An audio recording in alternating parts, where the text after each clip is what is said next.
الرحمن الرحيم الحمد لله رب العالمين الرحمن الرحيم مالك يوم الدين إياك نعبد وإياك نستعين اهدنا الصراط المستقيم صراط الذين أنعمت عليهم غير المغضوب عليهم ولا الضالين.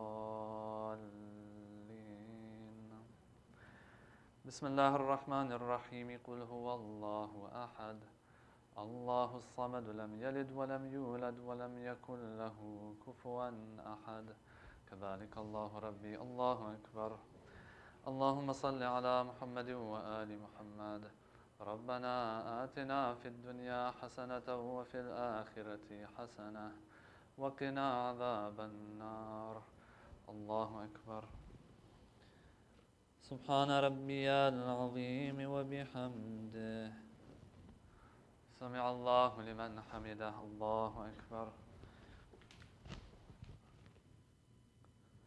سبحان ربي الأعلى وبحمده. الله أكبر. أستغفر الله. الله أكبر. سبحان ربي الأعلى وبحمده. الله أكبر. الحمد لله. أشهد أن لا إله إلا الله وحده لا شريك له وأشهد أن محمدا عبده ورسوله. اللهم صل على محمد وآل محمد. بحول الله وقوته أقوم وأقعد.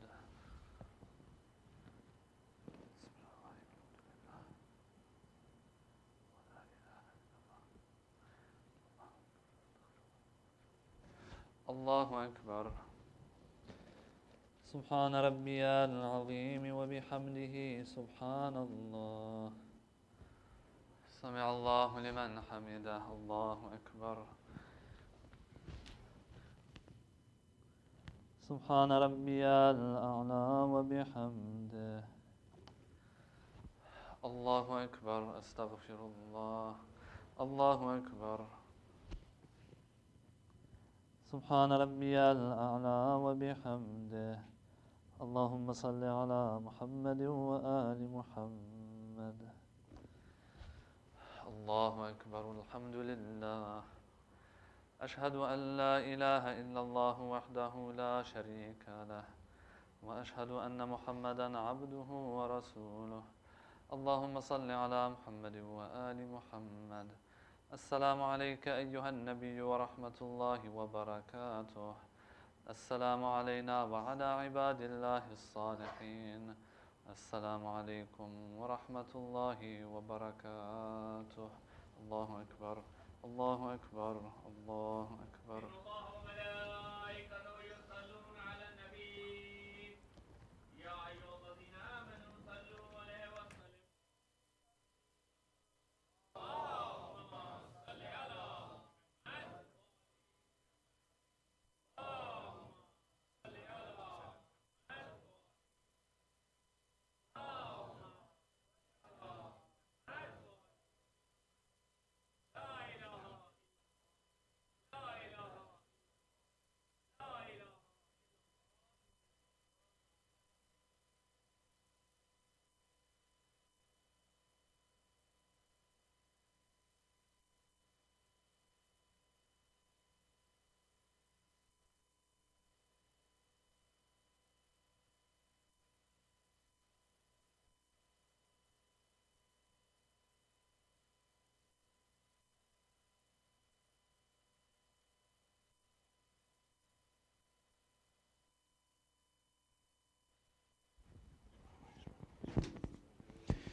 اللهم صل على محمد وآل محمد. بسم الله الرحمن الرحيم.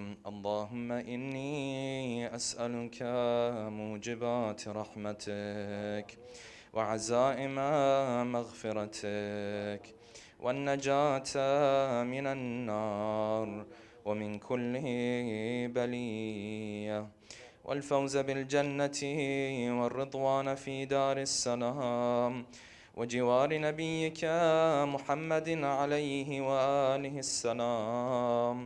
اللهم ما بنا من نعمة فمنك، لا إله إلا أنت، أستغفرك وأتوب إليك. اللهم صل على محمد عجل فرجه.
الله أكبر الله أكبر. أشهد أن لا إله إلا الله. أشهد أن لا إله إلا الله. أشهد أن محمدا رسول الله صلى الله عليه وآله. أشهد أن محمدا رسول الله صلى الله عليه وآله. أشهد أن عليا ولي الله وأنه حجة الله صلوات الله وسلامه عليه. حي على الصلاة حي على الصلاة حي على الفلاح حي على الفلاح حي على خير العمل حي على خير العمل. قد قامت الصلاة قد قامت الصلاة. الله أكبر الله أكبر لا إله إلا الله. الله أكبر. بسم الله الرحمن الرحيم. الحمد لله رب العالمين الرحمن الرحيم مالك يوم الدين. إياك نعبد وإياك نستعين. اهدنا الصراط المستقيم صراط الذين أنعمت عليهم غير المغضوب عليهم ولا الضالين. بسم الله الرحمن الرحيم إنا أعطيناك الكوثر فصل لربك وانحر إن شانئك هو الأبتر. الله أكبر. سبحان ربي العظيم وبحمده. سمع الله لمن حمده. الله أكبر. سبحان ربي الأعلى وبحمده. الله أكبر. أستغفر الله. الله أكبر. سبحان ربي الأعلى وبحمده. الله أكبر. بحول الله وقوته أقوم وأقعد. بسم الله الرحمن الرحيم. الحمد لله رب العالمين الرحمن الرحيم مالك يوم الدين. إياك نعبد وإياك نستعين. اهدنا الصراط المستقيم صراط الذين أنعمت عليهم غير المغضوب عليهم ولا الضالين. بسم الله الرحمن الرحيم قل هو الله أحد الله الصمد لم يلد ولم يولد ولم يكن له كفوا أحد. كذلك الله ربي. الله أكبر. اللهم صل على محمد وآل محمد. ربنا ظلمنا أنفسنا وإن لم تغفر لنا وترحمنا لنكونن من الخاسرين. الله أكبر. سبحان ربي العظيم وبحمده. سمع الله لمن حمده. الله أكبر. سبحان ربي الأعلى وبحمده. الله أكبر. أستغفر الله. الله أكبر. سبحان ربي الأعلى وبحمده. الله أكبر. الحمد لله. أشهد أن لا إله إلا الله وحده لا شريك له، وأشهد أن محمدا عبده ورسوله. اللهم صل على محمد وآل محمد. بحول الله وقوته أقوم وأقعد.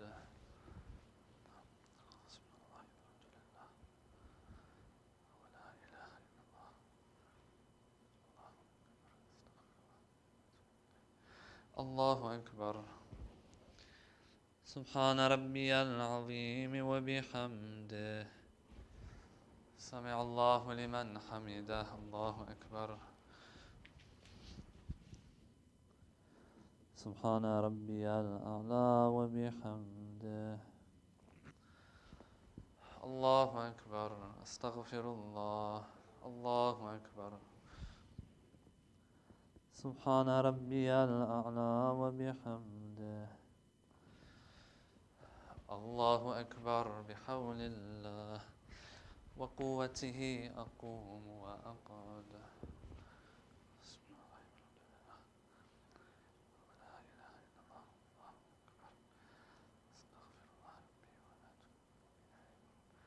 الله أكبر. سبحان ربي العظيم وبحمده. سبحان الله. سمع الله لمن حمده. الله أكبر. سبحان ربي الأعلى وبحمده.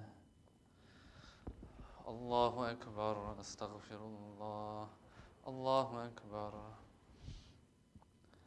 سبحان ربي الأعلى وبحمده. اللهم صل على محمد وآل محمد.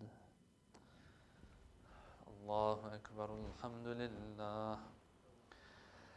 أشهد أن لا إله إلا الله وحده لا شريك له، وأشهد أن محمدا عبده ورسوله. اللهم صل على محمد وآل محمد. السلام عليك أيها النبي ورحمة الله وبركاته. السلام علينا وعلى عباد الله الصالحين.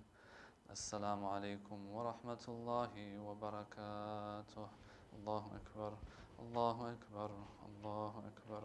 الله وملائكته يصلون على النبي يا أيها الذين آمنوا صلوا عليه وسلموا.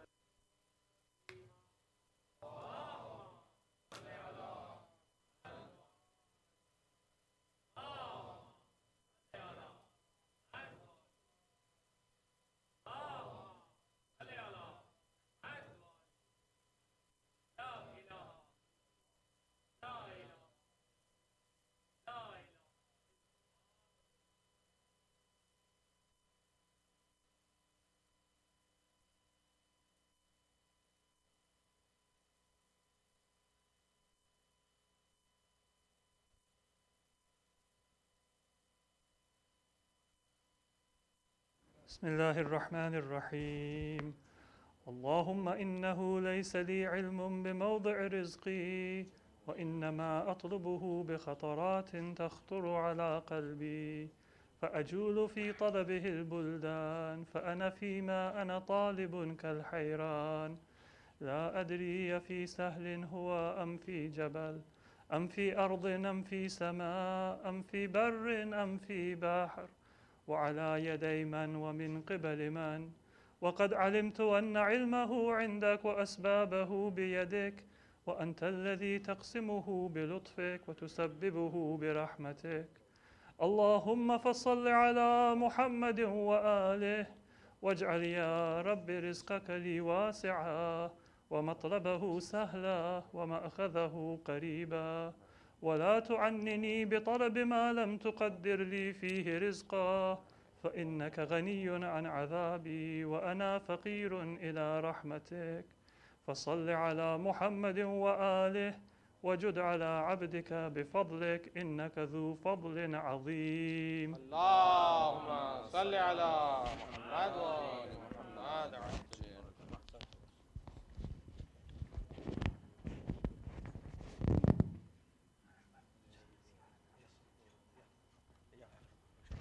Inshallah, ziyarah will be after the program. Salawat. Allahumma salli ala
محمد وآل محمد صلوات.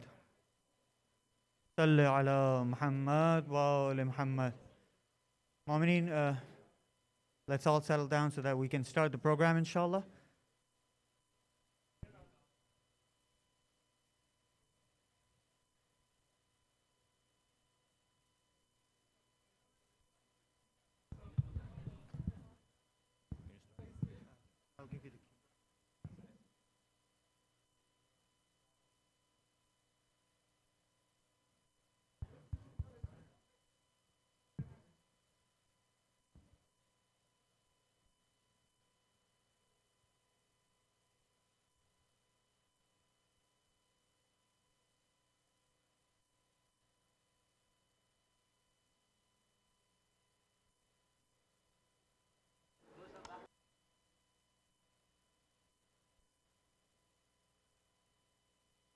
محمد وآل محمد صلوات.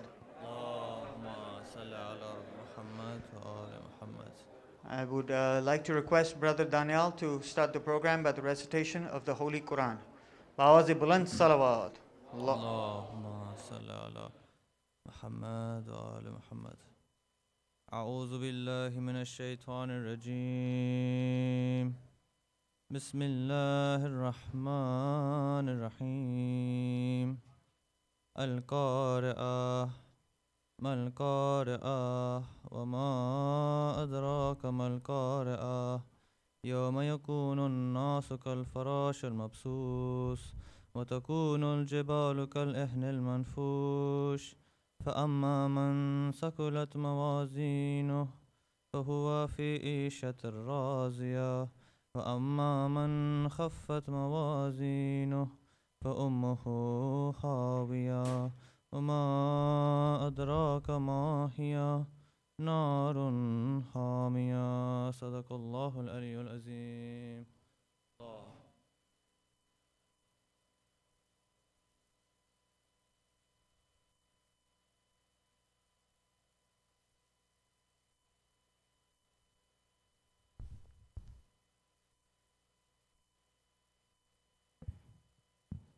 पर मोहम्मद व आले मोहम्मद सलवात।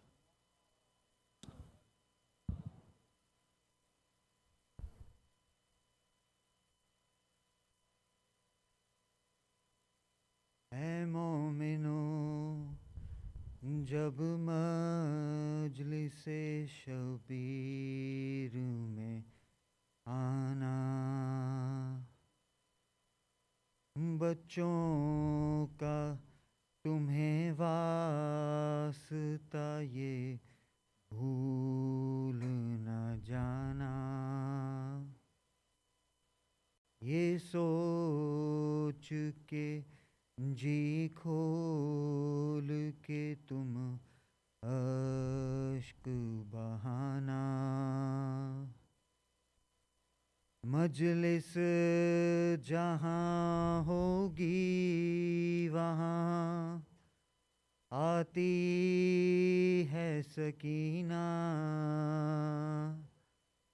पानी ना मिला आज भी प्यासी है सकीना, प्यासी है सकीना, हाय प्यासी है सकीना। अल्लाह करे आए कभी ऐसा ज़माना, हो शाम के जिंदा की तरफ आपका जाना। फट जाएगा दिल देख के वो गम का ठिकाना। बेहाल हुई कब्र में सोती है सकीना, पानी ना मिला आज भी प्यासी है सकीना, प्यासी है सकीना। यूं जानिबे दरिया गए अब्बास दिलावर, और दरिया से मशकीज़ा भरा बादिल मुज़तर। दरिया की हर एक मौज ये कहती थी तड़प कर, है तीसरा दिन हाय तड़पती है सकीना। पानी ना मिला आज भी प्यासी है सकीना, प्यासी है सकीना। शाम आ गई जब छाने लगा बन में अंधेरा, ज़ैनब ने किया भाई के लाशे पे ये नौहा। क्या तुमने सकीना को कहीं देखा है भैया? एक कूज़ा लिए दश्त में आई है सकीना, पानी ना मिला आज भी प्यासी है सकीना, प्यासी है सकीना। जब 11 मुहर्रम को सुए शाम सिधारी, दरिया की तरफ देख के ज़ैनब ये पुकारी, अब्बास न मर जाए भतीजी ये तुम्हारी। बेहाल मेरी गोद में बैठी है सकीना, पानी न मिला आज भी प्यासी है सकीना, प्यासी है सकीना। इस तरह सितम ढाते हैं अब जुल्म के बानी, लाकर ये भरे कूज़े बहा देते हैं पानी।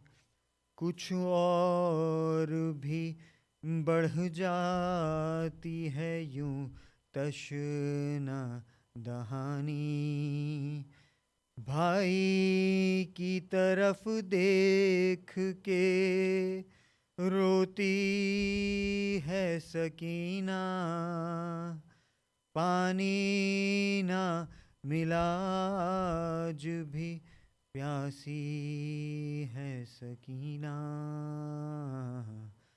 प्यासी है Sakina.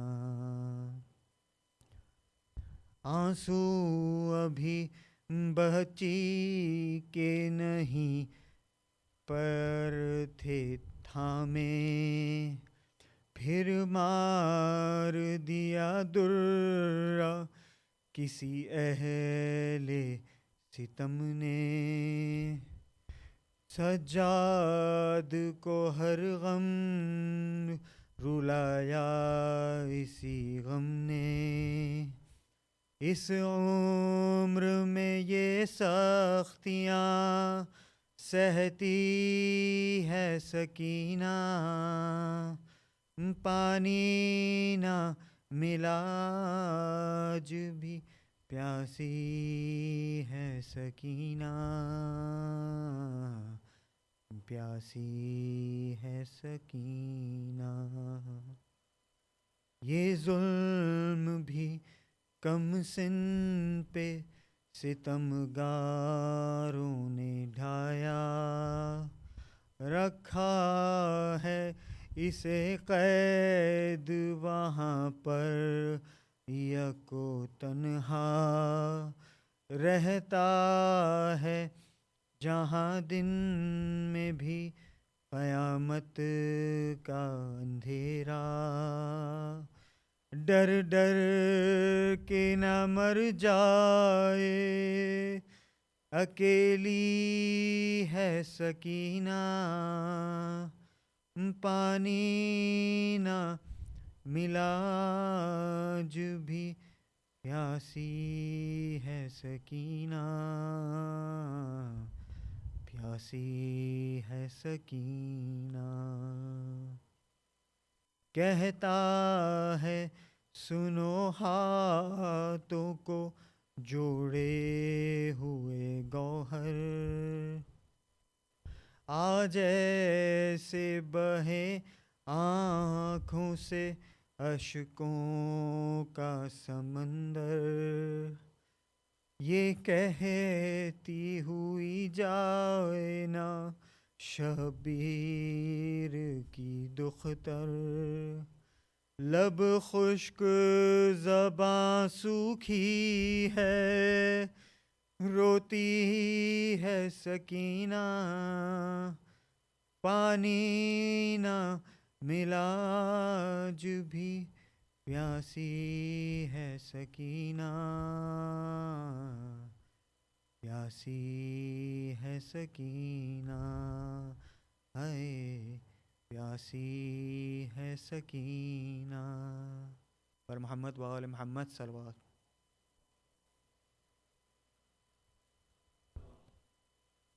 I would like to request Brother Minhal Raza, please come up and recite Salam. Bar Muhammad wa ali Muhammad salawat.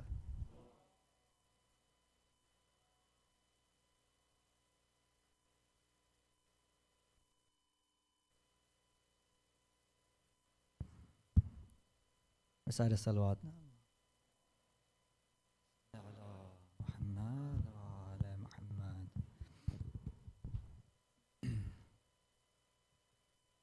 मेरे गाज़ी कहाँ हो, मेरे गाज़ी कहाँ हो, तेरी जागीर से चल पड़ा काफ़िला, मेरे गाज़ी कहाँ हो। ऐ मेरे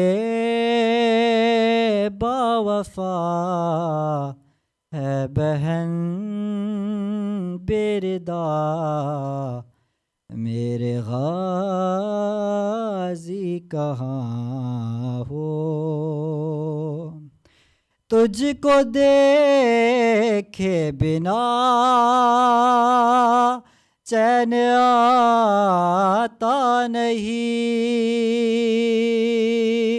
नोके नेज़ा पे सर तेरा मिलता नहीं, मैं ज़ियारत करूं किस तरह ये बता, मेरे गाज़ी कहाँ हो। देख कर बहन को दश्त में नंगे सर, क्या हया गई, छुप गए हो किधर, खुद चली आऊंगी, तुम बता दो ज़रा, मेरे गाज़ी कहाँ हो। तेरे बाजू मुझे रास्ते में मिले, मैंने चादर समझ कर वो सर पर रखे, बाजुओं से तेरा पूछती हूँ पता, मेरे गाज़ी कहाँ हो। मैंने बचपन में लोरी सुनाई तुझे, मैंने चलना सिखाया था भाई तुझे, राह पर खार पर मुझको चलना सिखा, मेरे गाज़ी कहाँ हो। वो तेरी लाडली वो सकीना तेरी, वो तेरी लाडली वो सकीना तेरी, चलते ना कैसे जब खाक पर गिर गई, देखती रह गई वो सुए अलकमा मेरे गाजी कहाँ हो जो बने मुर्तज़ा मैं वो एहसास हूँ बेरदा बीबियों कि मैं अब्बास हूँ तुम मेरी आस थे है मेरे बावफा मेरे गाजी कहाँ हो है मेरे बावफा है बहन बिरदा मेरे गाजी कहाँ हो सवाल Mohammad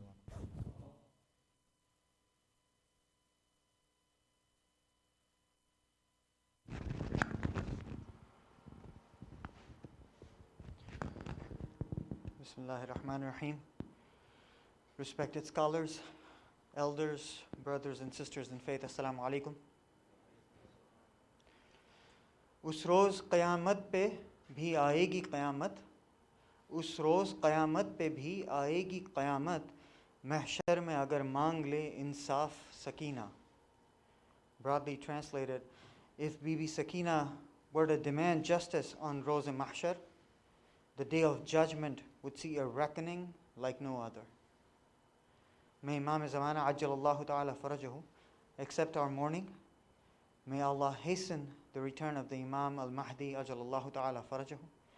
And may He make it so that we all visit the land of Karbala soon, inshallah. Programs and events like these here at CFK are only possible due to the support of our sustainers and sponsors. Alhamdulillah. Please, for details on how to become a sustaining member or a program sponsor, please contact our membership director, Brother Asif Patel. Join the CFK WhatsApp group or visit ckdfw.org. Let us now all recite a Surah Fatiha for the marhumin of tonight's program sponsors. The marhumin of Sister Tahzeeb, Brother Firasat and family. Marhumin of the anonymous donors. Marhumin who don't have anyone to pray for them. All our marhumin and the marhumin of the ummah. Bismillahir Rahmanir Rahim. Alhamdulillah.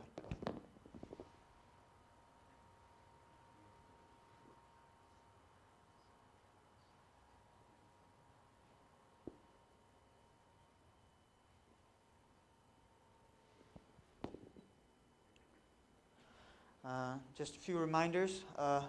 We will inshallah have a Q&A session today with our scholars after the end of this program. Everyone is encouraged to stay back. CFK is also hosting a Girl Scout Majlis program tomorrow at 5 p.m. inshallah. For program details and safety guidelines, please visit the CFK WhatsApp group. There is an upcoming Boy Scout Majlis as well that will be held here at CFK and is scheduled for next Saturday, that is the 18th of September at 4:13 p.m. inshallah. Sign-ups for that are still open, and for details, please see our WhatsApp group. CFK is also accepting financial donations for the aid of our Afghan refugee brothers and sisters. For details on how to make the donation, please visit the CFK WhatsApp group. There you will also find information on how to donate time and donate in kind, if you'd like, with the local Who is Hussein team. It is now my honor to invite Sayyid Suleman to please ascend. Bar Muhammad wa ali Muhammad salawat.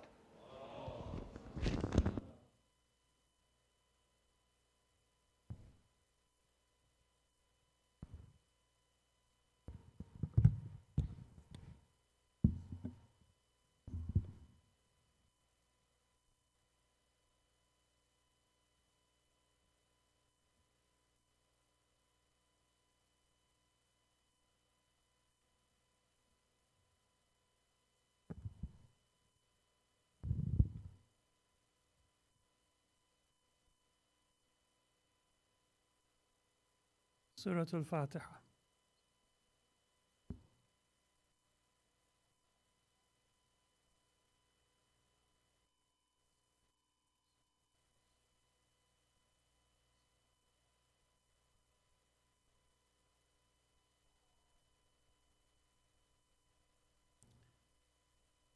أعوذ بالله من الشيطان الرجيم. بسم الله الرحمن الرحيم. الحمد لله رب العالمين بارئ الخلائق أجمعين، والصلاة والسلام على سيدنا ومولانا أبي القاسم محمد. اللهم صل على محمد وآل محمد وعلى أهل بيته الطيبين الطاهرين الهداة المهديين، ولعنة الله على أعدائهم إلى قيام يوم الدين. رب اشرح لي صدري ويسر لي أمري واحلل عقدة من لساني يفقه قولي. أما بعد، فقد قال الله عز وجل في القرآن المجيد: بسم الله الرحمن الرحيم. كنتم خير أمة أخرجت للناس تأمرون بالمعروف وتنهون عن المنكر وتؤمنون بالله. صدق الله العلي العظيم.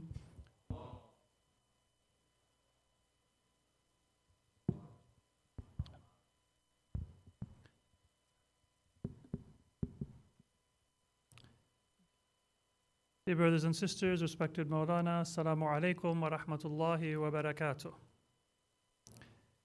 Yesterday we began a discussion in light of verse number 110 of Surah Al Imran, in which Allah says, Kuntum khayra ummatin ukhrijat linnas ta'muruna bil ma'rufi wa tanhawna 'anil munkari wa tu'minuna billah. You are, or you were, the best community or ummah brought forth for humanity. You command what is good and forbid what is evil, and you believe in God. And apparently, this verse is offering praise to the Muslim community. But there are two different kinds of praise.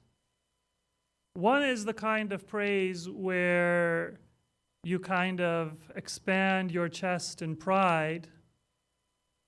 And the other is the kind of praise where you sort of shrink in a little bit of embarrassment, depending on who is praising and in what context they are praising you. So for example, if I were to get a very generous introduction before my speech that I know is above my pay grade, above my qualifications, then I'm not going to swell in pride, but rather I will shrink in embarrassment that this introduction is going to mean that it's going to be a letdown when people actually hear what I have to say. And that's why in politics, you'll notice that whenever there is a debate, what do candidates do? Now, that same mayor of Podunk, USA, who started their candidacy by saying, I'm the next president of the United States. You've never heard of my state, let alone heard of me. I'm the next president of the United States. Debate time comes, what do? Well, our candidate was in executive. They were solving people's problems. They're not a debater. They're not going to win the debate. Why? Because they don't want to come and say that this person who we were praising so much is going to win the debate, and then you actually listen to them, and it's a letdown. So you're familiar with that. That is managing expectations.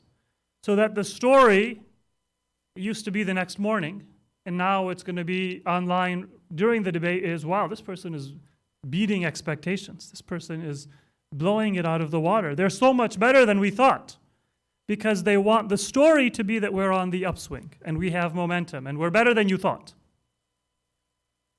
And what happens? Who praises that candidate and their debating skills at that moment? Not their campaign, but the opponent. Oh, this person is an excellent debater. We don't think that we're going to be able to win the debate. We're going to solve your problems in the future. We're the people who are going to get the job done, but they're the debater. They're going to win the debate. So praise has different purposes. Sometimes, in the political context, it's meant to trip you up and make a narrative that it's downhill. Sometimes, it's to build you up and to encourage you to be better than you are. And sometimes it's a reminder of something that you might be unaware of. And in this verse, one of the aspects of this praise is that it's not telling us what the actual present state of the ummah is, but it's telling us what the potential of the ummah is. Because the reality of this ummah is not reflected in where we stand right now and what we are doing right now. The essence and the reality of this ummah, this nation, this community, this followers of the Prophet as a collective, our reality is reflected in our potential. And so when the Quran praises us, simultaneously it should be a source of embarrassment that this is what God wants us and expects us to do. And this is what He has made us capable of doing, because God would never place an expectation that is beyond our ability. And this is how far we are from the ideal that we should be fulfilling. So that praise, this is what Muslims often do wrong. They'll take a verse like this and they'll say, this is our reference from God that we are better than the Christians or better than the Jews or better than the Hindus or better than any other religious community or any other community in humanity. No, it's not meant for that. It's meant for us to take a look in the mirror and say, this is what we were to be, this is what we can be, this is what we are not. And simultaneously, it should also be a source of inspiration. Because the embarrassment is not, well, I guess that's done. You never get a second chance to make a first impression. It's also an inspiration that this is what we should be and what we should become. So yesterday we said that this verse cannot be speaking about the present state of the ummah, because we find that the present state of the ummah is that we don't do amr bil ma'ruf and nahi anil munkar, and we don't have iman billah in a way that is an exemplar and that is an inspiration, even for many members of our own community, let alone for other communities. We didn't stand up to the standard and to the truth that our Prophet had commanded us to from the very moment that he entrusted us to the care of Ahlul Bayt until the present day. I'm not speaking of individuals, but I'm speaking of us as an ummah and as a collective. We are far behind, and we have been far behind that standard. So one solution is to say this verse is referring to the early days of Islam, and that's a valid part of the understanding and the meaning of this verse, that when Islam began and there was a call for sacrifice, there was no money and power and influence in becoming a Muslim. If you were wealthy, you would lose that wealth. And if you were poor, you would stay poor and you'd also get beaten and tortured. At that time, and this ummah reflected its greatness. That potential was visible. That was our discussion until yesterday. Today, what I would like to add to that is that we don't need to resolve that question of what did God intend for us to translate the verse. Should I translate it, you were the best, or you are the best ummah? Because on different levels, both of those understandings can be true. But rather, the most important thing is for us to understand how this verse relates to us. And the way that this verse relates to us in our present time and in our present context is that it is a reminder that the essence and the identity of this ummah is tied to the performance of Amr bil Ma'ruf and Nahi Anil Munkar, and having an iman that is such as to benefit society at large.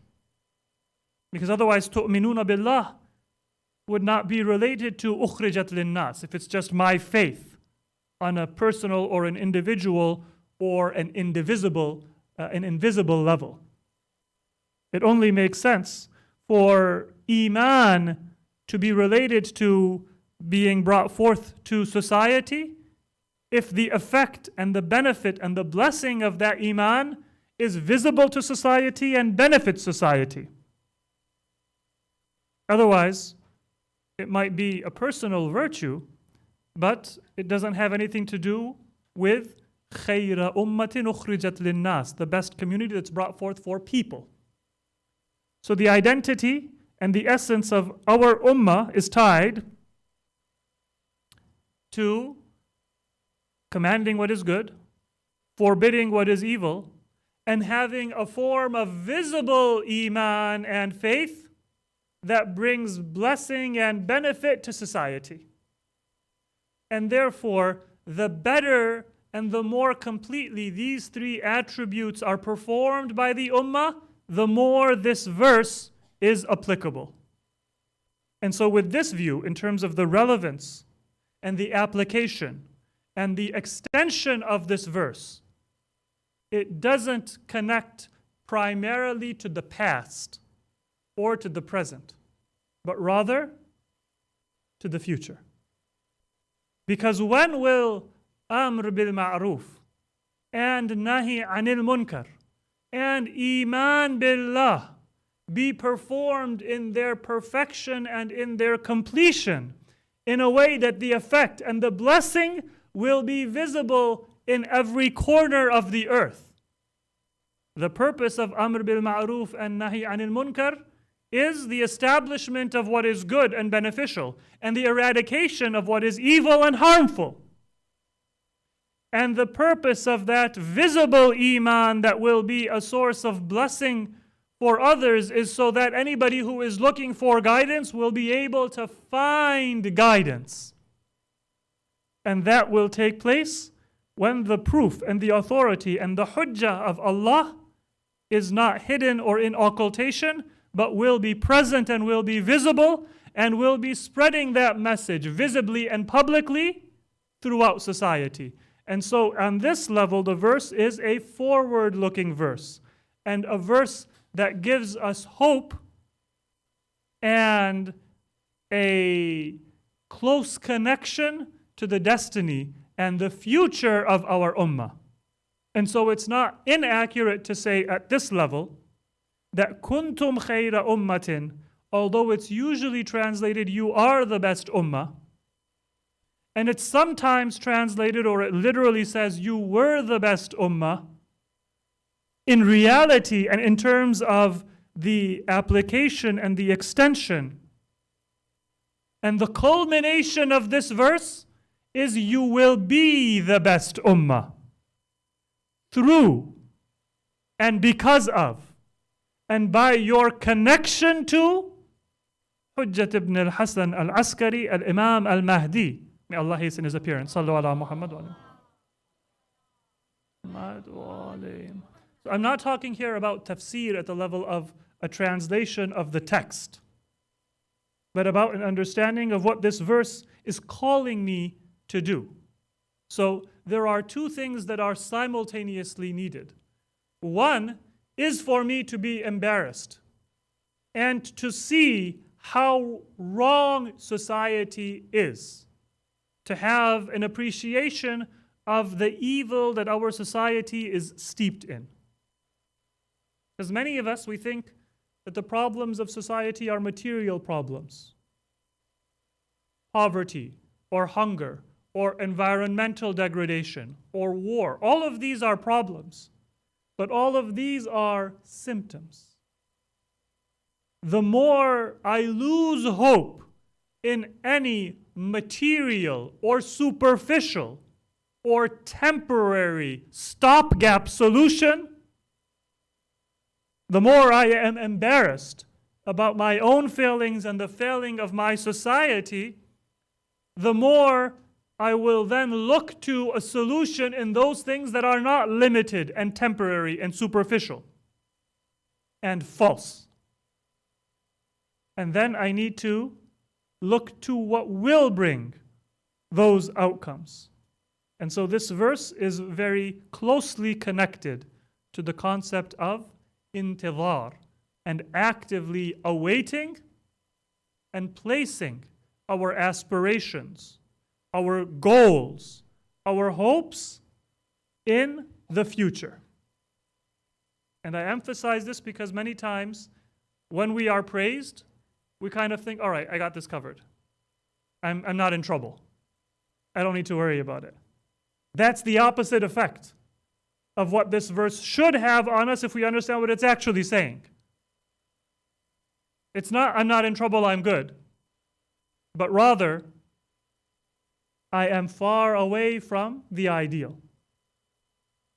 And one of the effects of this is that our Islam will be forward-looking, when many understandings of Islam are backward-looking.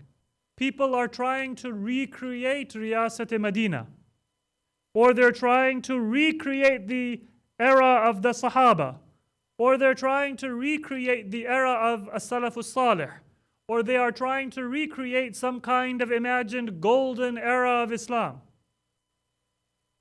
And certainly, the prophetic community in Medina was an inspiration, insofar as the Prophet was guiding and teaching it, but not insofar as it actually operated with all of the weaknesses present in human society and in the people who lived in that society, even if they were Muslim.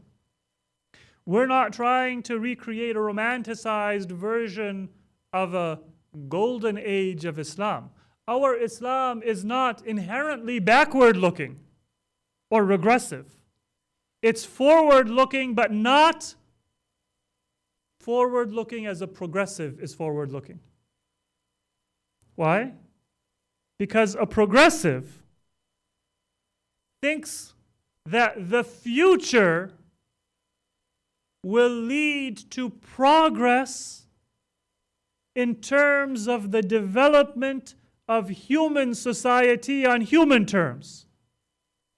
And this verse is telling me that the hope that I have in the future is not in the progress of human society on human terms, but rather in the culmination of the purpose of society through Iman Billah, through faith in Allah, which is what informs Amr bil Ma'ruf and Nahi Anil Munkar, commanding what is good and forbidding what is evil.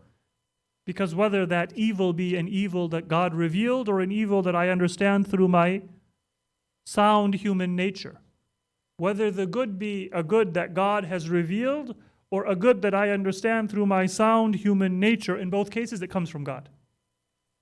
And so it is a hope in the future, but it's not progressivism as it's commonly understood in a secular society. It's hope in the future because of a faith and a confidence in the promise and in the power and in the mercy of Allah subhanahu wa ta'ala. Sallu ala Muhammad wa ala Muhammad. So this verse is simultaneously a challenge and something that shakes us up, that we are not this, and a reminder that kuntum khayra ummatin, even in your darkest moments, when sometimes you're embarrassed to say that your name is Muhammad or Fatima because people will mock you, not because you have any embarrassment about those names. Sometimes when any sign of religiosity will get you mocked among Muslims, not only among non-Muslims. Even in those darkest moments, there is a seed of greatness within this ummah. And this brings me to another point, which is very relevant for many of the spiritual challenges that people face today. Some of you may have experienced this, or may be experiencing it now, and some of you may have seen it in your friends and in other people within the community. I want to be a better person, but I don't feel like it would be sincere. I don't want to pretend to cry when I'm not feeling the grief within me. I feel like that would be hypocritical. I believe in hijab, but I'm not feeling it, and so I'll wear it when I'm ready. I'm not ready right now, so I feel it would be insincere. Or I want to pray, but it's not really sincere for me to say, Iyaka na'budu wa iyaka nasta'een, oh Allah, we only worship you, and we only seek help from you. I can't say that, at least about myself. And so I feel like it's not the time. Many people, they experience that. And on a more generic level, many people say that I want to be true to myself and I want to be sincere and I don't want to be hypocritical, so I will say what I feel. So for example, if I am offended by something you say, then I'm not going to sugarcoat it. I'm not going to hide it. I'm going to say it. Why? Because I don't want to be like those hypocritical people who feel one thing and say something else. You've experienced that. That's part of what we learn from our society and our culture. Whether it be with regard to our spiritual and religious practices, I know this is a good thing, or I even know that it's an obligation, but I don't want to do it yet because I'm not ready and I wouldn't feel sincere.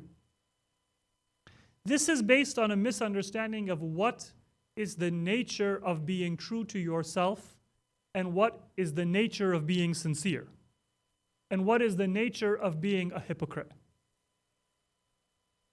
In reality, if I know that salat is wajib and I don't pray because I'm not feeling it, then I'm being a hypocrite. And if I pray even though I'm not feeling it, then I'm being sincere.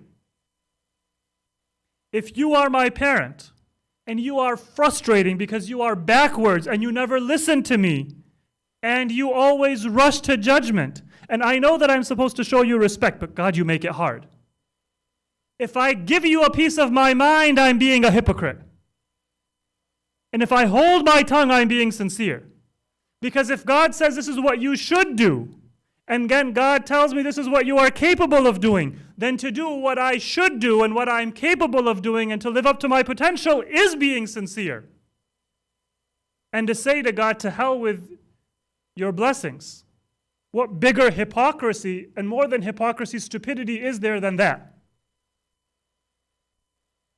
If I have a big test tomorrow and the teacher says, here's the cheat sheet. Just read this page, you'll get an A. Nothing on this actual writing, but if I have that, I say, no, I want to be sincere. Study? Look at the notes? I don't want to be a hypocrite. I'm going to go in blind. And I walk in the next day and I say, is this the econ test or the biology test? Doesn't matter, I didn't study for either one. I'm sincere. Right? Would anybody say, that's a nice person. That's the person to marry. They're sincere. Right? Catch them before somebody else does. Nobody would ever fool themselves into thinking that person is worth the time of day. You're not going to say this person is sincere as a friend, as a potential marriage partner, as a business partner. And yet we do exactly that in our religious life. When I say that I don't feel the tears, so let me show the grief, so that hopefully I begin to feel the grief. No, I don't want to do that. I don't want to cry for Imam Hassan unless I feel it, because that would be insincere. No, you have the potential to develop empathy and to connect and participating and showing the grief when it should be present is one of the ways, not the only, but it's one of the ways that you begin to develop that feeling. You wouldn't do it when it comes to a test by saying, I'm not going to study. But now when it comes to your religious life, you want to be sincere by ignoring the potential, the, not cheat sheet, but the answer key that God has given you.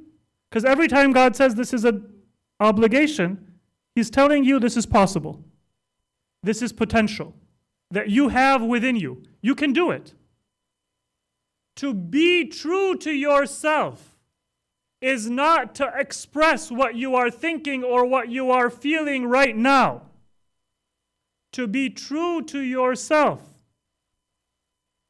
is to express what you are capable of and what you are created to do and say and feel and accomplish. To be true to myself and to be sincere is when what I want to say is the wrong thing. Then I change what I do say, and eventually I work even more and I change what I want to say. So that gradually, and it might take a whole lifetime, for the whole lifetime I might have to bite my tongue when my parent brings me to a point of yelling. But at some point in my life, I should come to a point where I don't have to bite my tongue, but I can express that grace and that mercy and that benevolence that Allah says I am to express, and I am capable of it. And if I'm sincerely making that effort, then the destination is God's job. It's not my job anyway. But the bottleneck that people have is not that they don't get to the destination. It's that they've sold themselves short. They don't even think that destination is possible. Because I got to be true to myself. I got to be sincere. I have a right to an opinion. And I have a right to express my opinion. And these ideas, they box us in to where we are and who we are right now. And this applies to many other issues of identity that society struggles with. And many people, they reach the wrong conclusion. What I am feeling right now, what I am thinking right now, what I am experiencing right now is the raw material that God wants me to use to move to a state of closeness and proximity to Him. These raw materials are not who I am in essence. And so I shouldn't say that I'm attracted to something, and so I guess that's just who I am. Or I am repulsed by something, or I can't motivate myself to do something that is an obligation, and I guess that's just who I am. Who you are is what you move to do and what you want to do, not just where you are. There's a verse in the Quran, قُلْ كُلٌّ يَعْمَلُ عَلَى شَاكِلَتِهِ. Check the translations of this verse. كُلٌّ يَعْمَلُ عَلَى شَاكِلَتِهِ. Everybody acts according to their shakila. And almost all of the translations to the word shakila, they'll say what? Well, usually they'll say everybody acts according to their conduct. Everyone acts according to their rules of conduct, according to their character, according to their manner, according to their demeanor or their appearance. These are the translations that we usually find. كُلٌّ يَعْمَلُ عَلَى شَاكِلَتِهِ. Everyone acts according to their way. And usually that's true. On the general superficial level, that is actually what people do. They act according to their disposition. I'm a competitive person, so you tell me you got an A on the test, and I say I got an A on the last two tests, and I finished them before you did. I'm not a competitive person, and you tell me you got an A on the test, and I say, so. Doesn't bother me, doesn't affect me in any way. I am one kind of a person, I respond in one way. I'm another kind of a person, I respond another way. Most of the time it is true that people act according to their way, their character, their disposition, their demeanor. Those translations are not wrong on a superficial level. But our Imams have emphasized that there is a different meaning for kullun ya'malu ala shakilatih. They say shakila is the intention, not the character or the disposition or the habit. Because it is your intention that determines who you are and what you do. And so if you change your intention, then you change who you are. And you change the action, because the reality of the action is not what people see. The reality of the action is that which no one sees but God. إِنَّمَا الْأَعْمَالُ بِالنِّيَّاتِ means not that you can do bad and say, I had a good intention, and that's my excuse. But rather, whatever you do, the degree of goodness or badness depends on the state of your intention. And so according to our Imams, كُلٌّ يَعْمَلُ عَلَى شَاكِلَتِهِ means everybody acts according to their intention. And because most people don't care to purify their intention and they're not working on their intention, it ends up being that they just act according to their disposition. Because I go through life and I say, you know what, I'm just not that competitive. Even if the Quran says, فَاسْتَبِقُوا الْخَيْرَاتِ, yeah, I'm not competitive. The Quran says, vie with each other to do what is good. But I say, this is not my disposition. The Quran says to adopt a certain attribute, and I say, well, this is not who I am or what I'm feeling.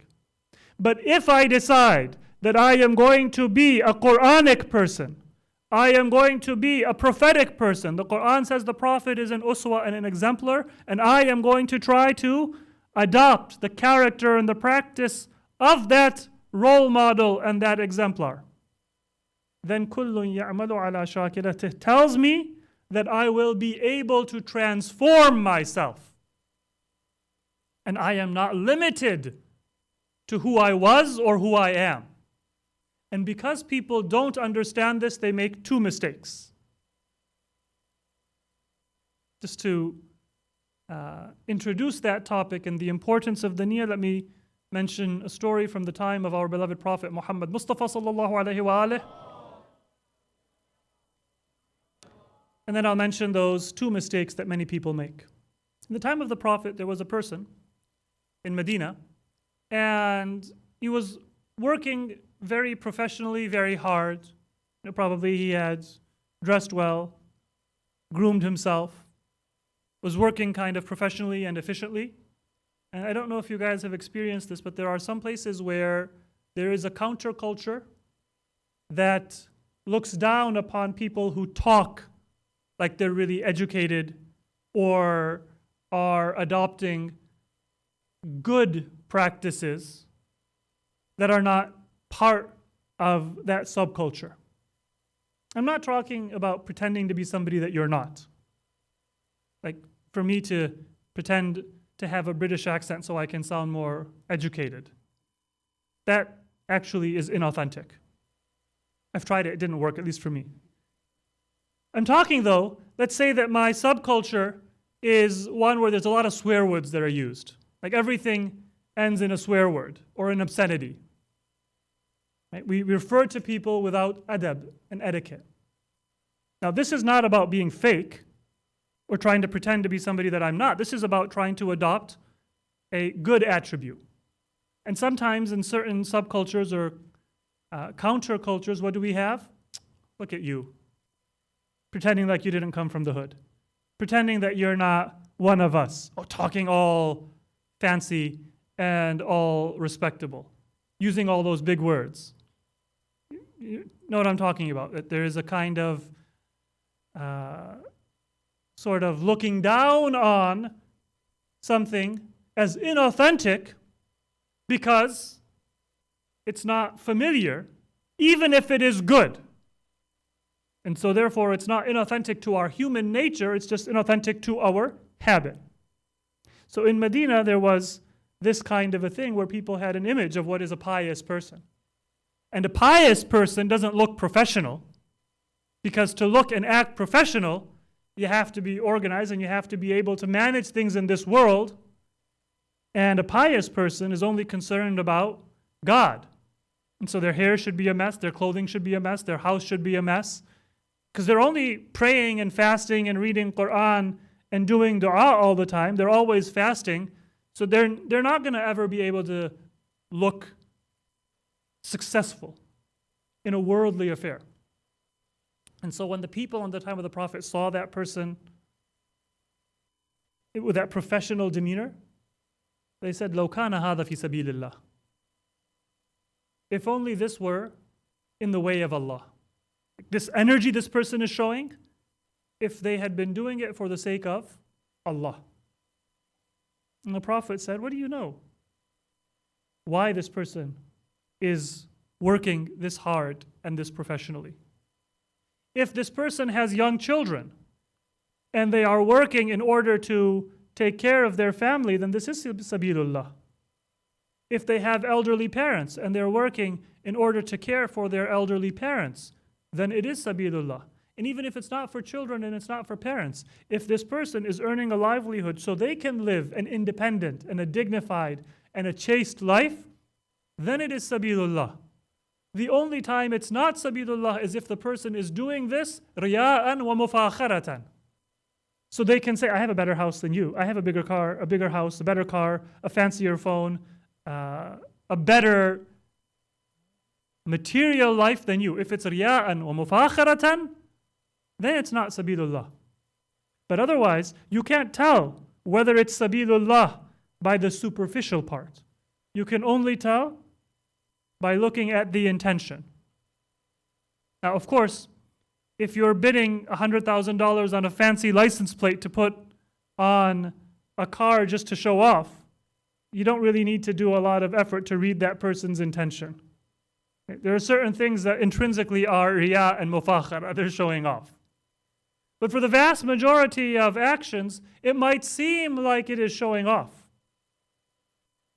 But it is not. It is sabilullah.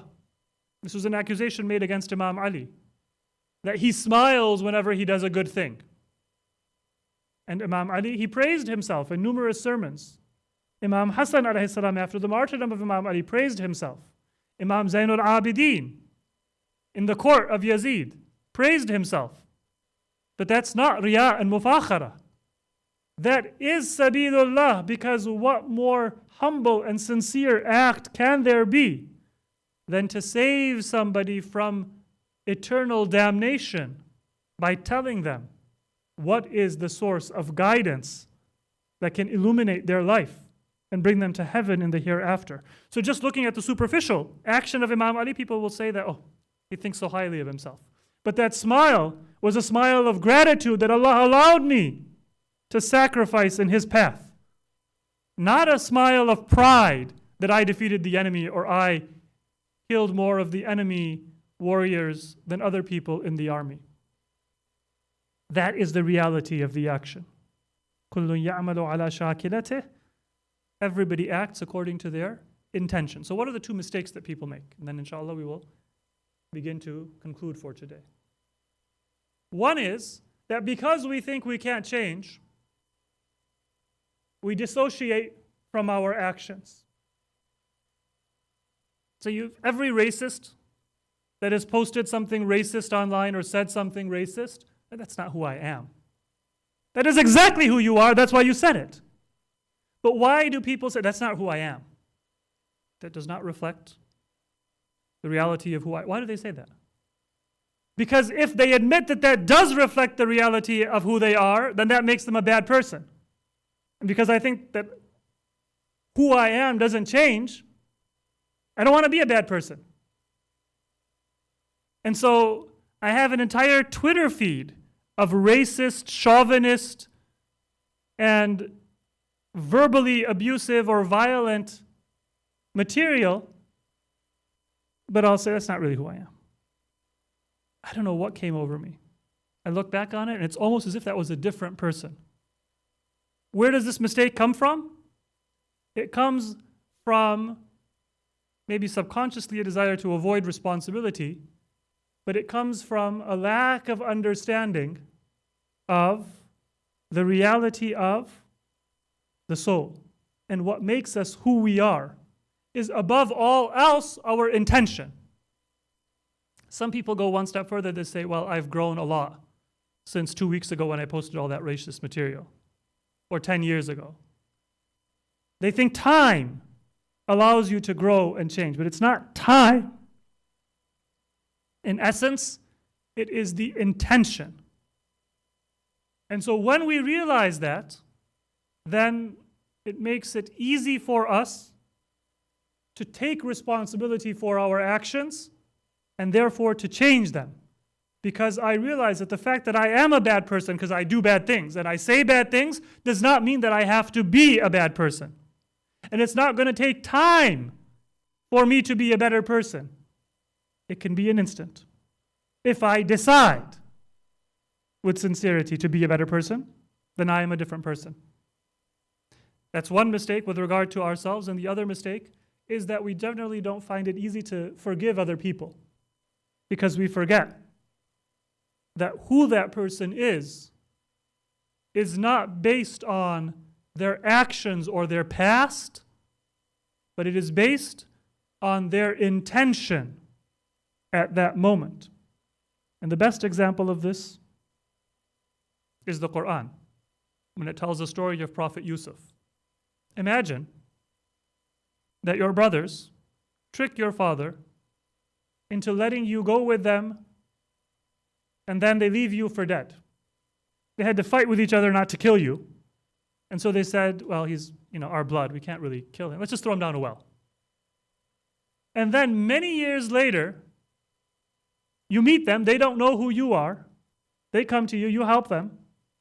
And when your full brother, their half-brother, Binyamin, is accused of theft, they say, yeah, you know what? He had a brother. He was a thief before as well. It's rubbing salt in an old wound. That was gratuitous. They've already gotten rid of Yusuf in their own eyes. Yes, Prophet Yaqub is remembering Yusuf, and so maybe that's keeping that animosity alive in them. But now, after many years, they say, yeah, if Binyamin is a thief, he had a brother who was a thief before. So they add another insult over the previous injury. And then they leave. And then, when they come back, and they ask for the bounty of Yusuf and his generosity, and he reminds them of what they have done, قالوا تالله لقد آثرك الله علينا وإن كنا لخاطئين. All of those grudges, all of those evils that they did over the course of years, they said just one sentence, تالله لقد آثرك الله علينا وإن كنا لخاطئين. By God, Allah has preferred you to us, and we were wrong. قال لا تثريب عليكم اليوم يغفر الله لكم وهو أرحم الراحمين. And just that one sentence, تالله لقد آثرك الله علينا وإن كنا لخاطئين. God has given you eminence over us, and we were in the wrong. And Yusuf alayhi salam says, لا تثريب عليكم اليوم. No grudges anymore. يغفر الله لكم. May God forgive you. I've forgiven you. May God forgive you. وهو أرحم الراحمين. And He is the most merciful of all who show mercy. See how easy it was for Prophet Yusuf to forgive? Why? I would not be able to do that. Many of us would not be able to do that. Why? Because we'd say, well, what about this that you did? What about that you did? But you really left me for dead at my most vulnerable time. It's not that we would want to say it, but we wouldn't be able to get over it. Because we still think that person is who they were at that time. When the Quran is telling us that that sentence of recognition and penitence, that defines who you are. And Prophet Yusuf, who doesn't have our hang-ups and our grudges, he immediately responds with, لا تثريب عليكم اليوم. That's a reminder for us of what it is that makes a person who they are. It is your intention. And so when dealing with others, and when dealing with our own self and rectifying ourselves, we want to focus on that which is the essence and the reality of our actions, and not get lost in the expression, in the superficial aspect, which is not what is real and what is lasting. And because it is the intention, the Muslims have a very easy answer to the question, does the ends justify the means? Some people say yes, because you get a good result.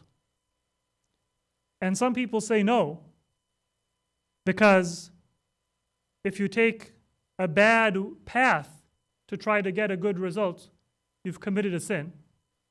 But what is the proper answer? There is no distinction between the ends and the means. Because in Islam, the means are part of the ends. It's not that the answer is yes or no. The question itself doesn't make sense. Because what is the action that I am doing? The action is the intention, the internal aspect of my deed, not the external aspect. If the action was the external aspect, I could say, does a false means justify getting to this end? But if the action is the intention, and the means, the way that I am going about my life, then it doesn't make sense to try to separate an ends and a means and then say, does one justify the other or not? وَأَنْ لَيْسَ لِلْإِنسَانِ إِلَّا مَا سَعَى. You're only going to get what you intend and the effort that you put in and your work, not the outcome. You end up with 1 million people that you touch or you help, or you work very hard and with sincerity and nobody finds out about it. Nobody gives you credit. Nobody's able to benefit from the book you wrote because it gets lost in the mail and the manuscript is never found.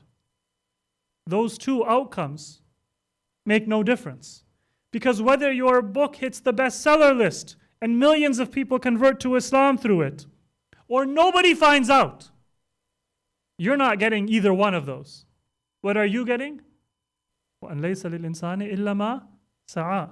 So our answer to the question is not yes, that means do justify the ends, or no, the means don't justify the ends, but rather there is no distinction between the means and the ends, because all we know of are the means, and the means are our ends. And that is because of the importance of the intention that is the essence of our actions and all that we do. And so I hope that we can see that remembering this reality, first of all, reminds us that we can change who we are. And if I find that I am pulled towards gambling or something that is haram, or if I am not attracted or pulled towards something that is wajib and an obligation, then that's just the starting point that I have. That doesn't define who I am and what I am capable of. And if I see somebody else, then I don't judge them or limit them to their past or to their lowest moments or their weakest moments. But I can get over myself, and I can get over the shortcomings and the mistakes of others. Because the reality of our existence is our intention, and not the expression and the superficial aspect of our actions. And that is what the greatness of our ummah is. The ummah is great, but not because of what the ummah does on the superficial level. In many cases, that is embarrassing. It is shameful. but because of what is the essence of the ummah. And what is the essence of the ummah? For an individual, it is the intention. كُلٌّ يَعْمَلُ عَلَى شَاكِلَتِهِ. But what is the essence of the ummah? What distinguishes an ummah from a mob? What makes an ummah and distinguishes an ummah from a mob is the imam. So just like the person is defined by the intention, the ummah is defined by the imam. That's actually why an ummah is called an ummah, because it's from the word in Arabic amma ya ummu, meaning to intend something, to face something, to be oriented to something. And what you are oriented to, whether it be the book, the Quran, or the leader who is the living representation of the Quran, that is your imam. The Quran is your imam because you're oriented to the Quran. The living imam is your imam because you're oriented to the imam. The definition of an ummah is based on the existence of the imam, and therefore an ummah is only an ummah to the extent that it is actually oriented and connected to the imam. So on an individual level, your identity is your intention, which is in your control.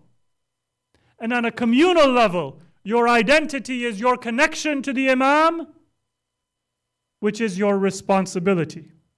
And that is what wilayah is. And that is why when Imam Hassan said to his companions on the eve of Ashura, that you have already fulfilled your covenant. You joined me to come to Kufa to help establish God's commandment and to answer the call in the letters of the Kufans.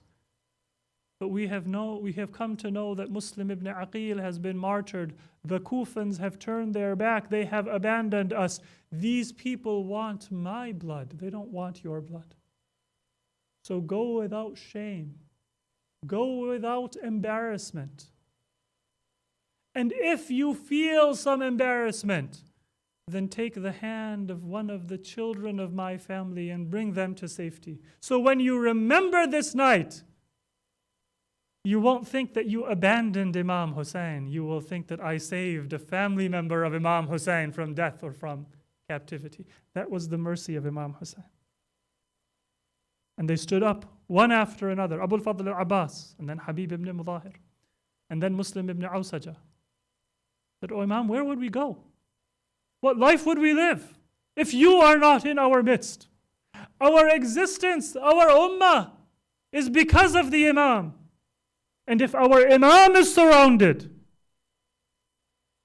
then if we have life, and if we have wealth, what meaning, what purpose would our life have for us?" And it was this sincerity that the imam remembered on the day of Ashura after they had given their life. And before he went to the battlefield, he called out to them. He said that, "O my beloved warriors who pledged themselves to my path,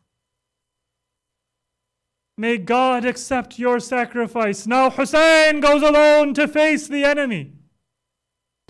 And it is sometimes said that those bodies where they lay, martyred and wounded, shook for a moment, as if the bodies were saying to Allah that, "O God, if you give us permission, then we will come back and we will show to the Imam that we were not just speaking words when we said that if we were brought to life and if we were killed 1,000 times, then still we would want nothing but to offer ourselves for the Imam."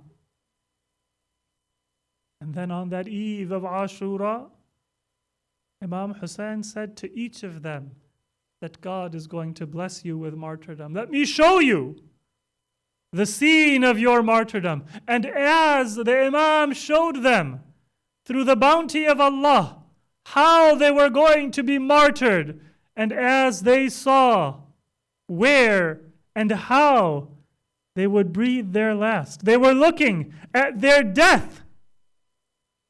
But there was a glow and there was a radiance that came to their faces. There was a gratitude that came.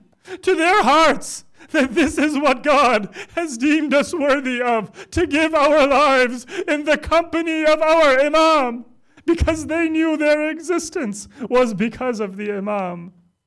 And it was worthless if not for the Imam. But there was one who was there sitting with the Imam, who grew more worried as each story was told by Imam Hussein. And when the Imam fell silent, there was one young warrior who began to cry. And Imam Hussein turned to him and said, "O Qasim, why do you weep when everyone here is happy, everyone here is grateful, everyone here is radiant?" And Qasim said, "Dearest uncle, you told everyone how they would be martyred. You told even my relatives, Ali Akbar and Aoun and Muhammad, but you did not mention me. Am I not worthy of being a martyr?" And here Imam Hussein, he had raised Qasim like a son. He had raised Qasim with more love than his own sons. He had promised his brother on his deathbed that Qasim would never want for the love of a father. How can Imam Hussein say to Qasim that you too will be a martyr? He says only, كيف الموت عندك? Qasim, how do you think of death? And without hesitation, Qasim said that, "Oh my uncle, it is better to me, it is sweeter to me than the taste of honey." But still, Imam Hussein could not bear to tell his nephew that he too would be martyred. There were some scenes that were too painful for Imam Hussein even to speak of, let alone to witness with his own eyes. He said only that, "O Qasim, not only will you be martyred, but even your young cousin Ali al-Asghar, Abdullah al-Rabi' will be martyred."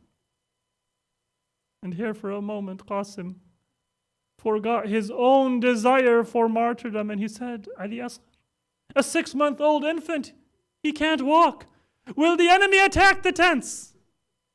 And Imam Hussein said, "Qasim, the enemy shall attack the tents, but Ali Asghar will not die in the tents.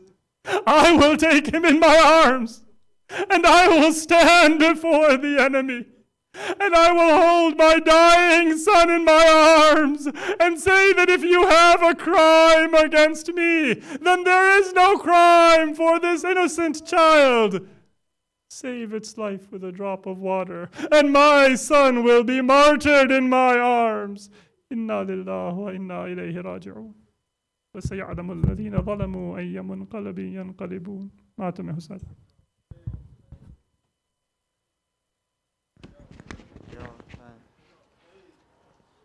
Brother Hadi Kanani and Brother Muhammad Hussain, please come forward. Ya Hussein.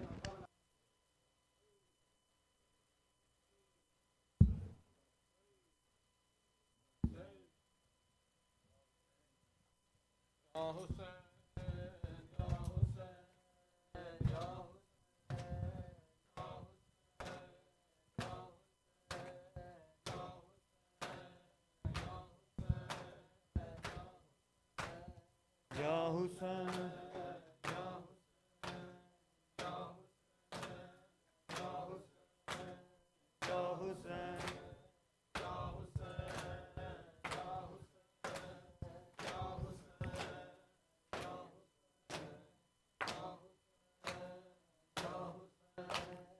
Ya Hussein, Ya Hussein, Ya Hussein, Ya Hussein.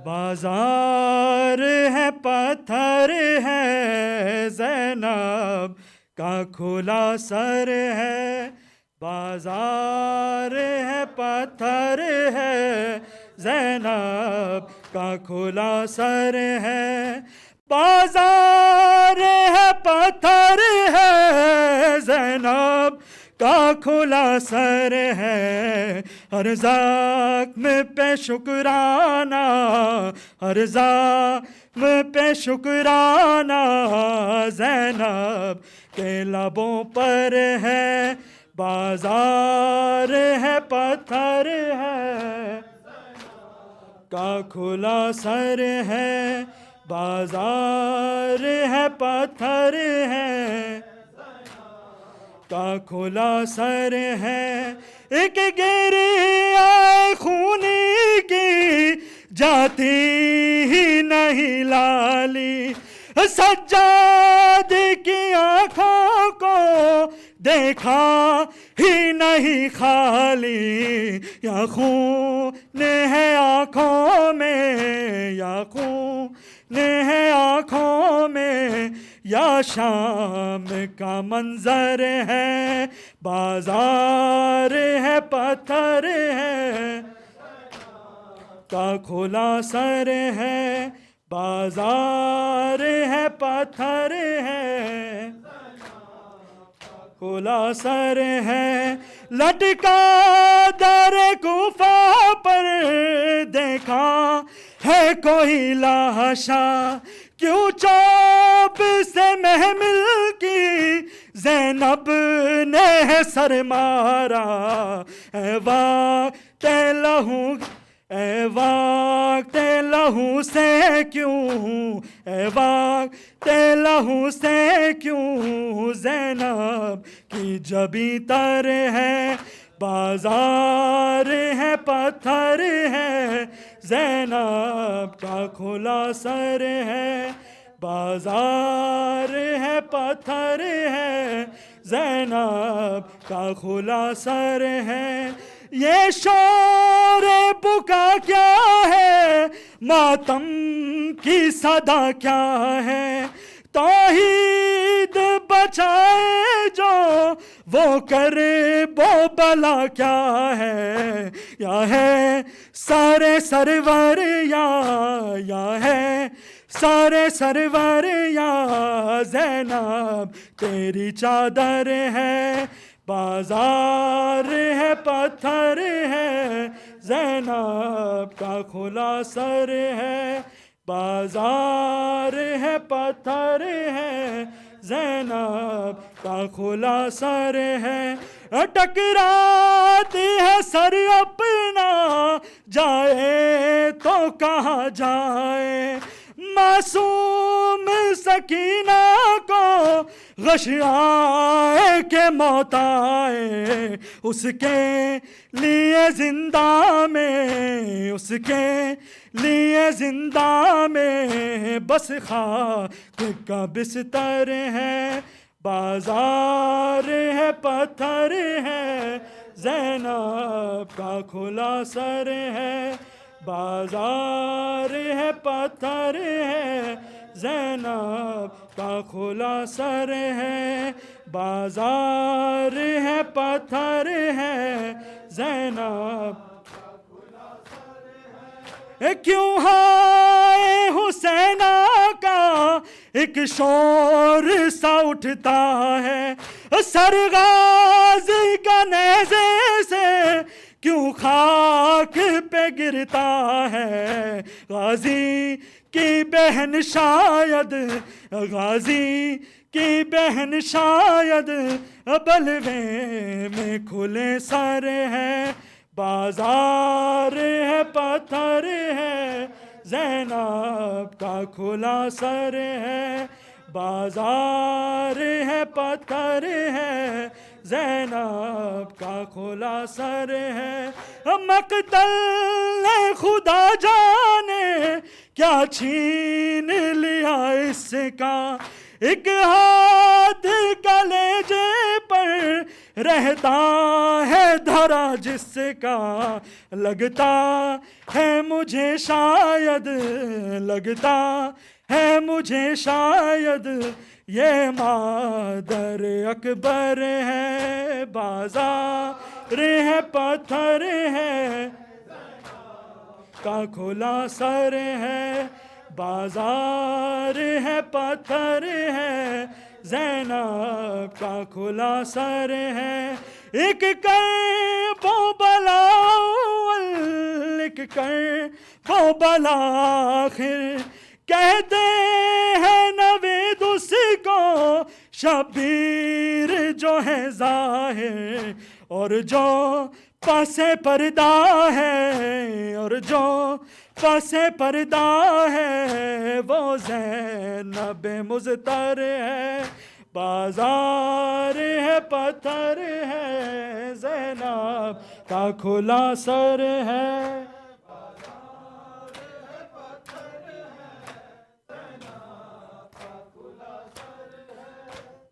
Ya Hussein, Ya Hussein, شوریده و شیدای تو هم، شوریده و شیدای تو هم، شیرینی رویای منی تا به قیامت پای تو هم، دین منی دنیای منی آقای منی.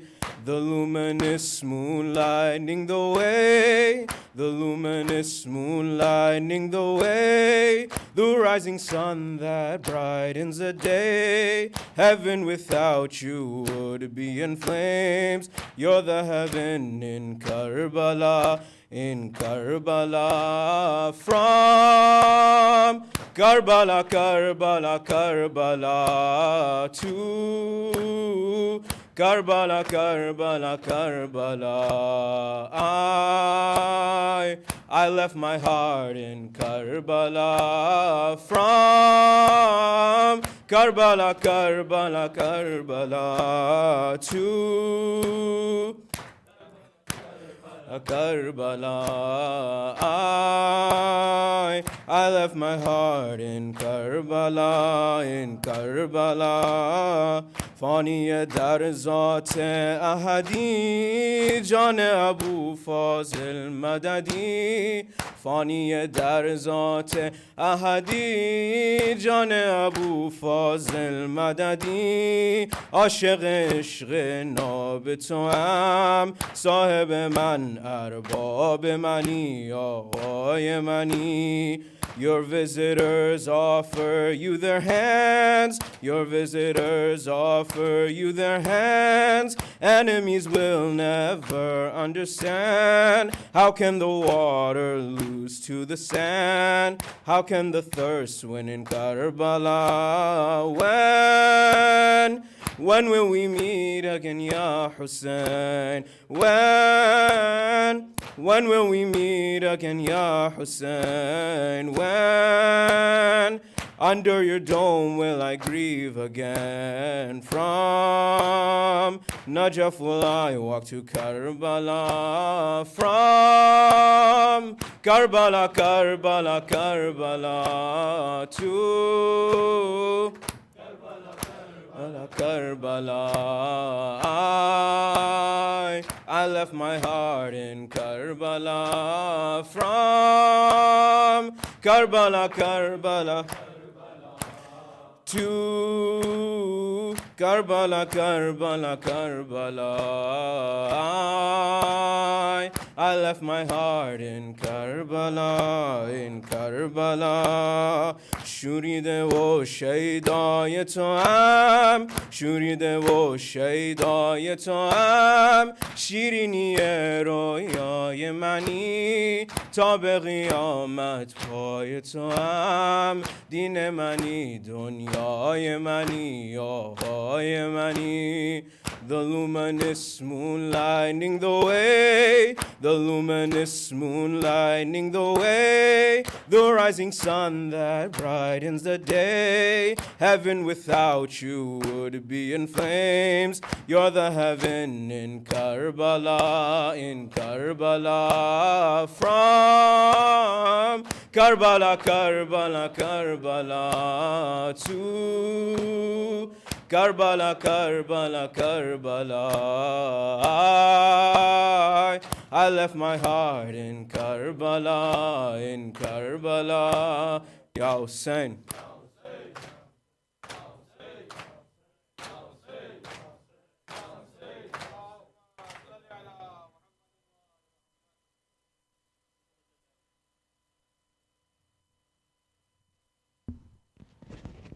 السلام عليك يا رسول الله. السلام عليك يا أمير المؤمنين. السلام عليك يا فاطمة الزهراء سيدة نساء العالمين. السلام على الحسن والحسين سيدي شباب أهل الجنة. السلام على الحسين وعلى علي بن الحسين وعلى أولاد الحسين وعلى أصحاب الحسين. السلام على 9 المعصومين من ولد الحسين. السلام عليك يا مولانا يا صاحب الزمان. الأمان الأمان من فتن الزمان. عجل الله تعالى فرجك وسهل الله تعالى مخرجك وظهورك. السلام عليكم جميعا ورحمة الله وبركاته.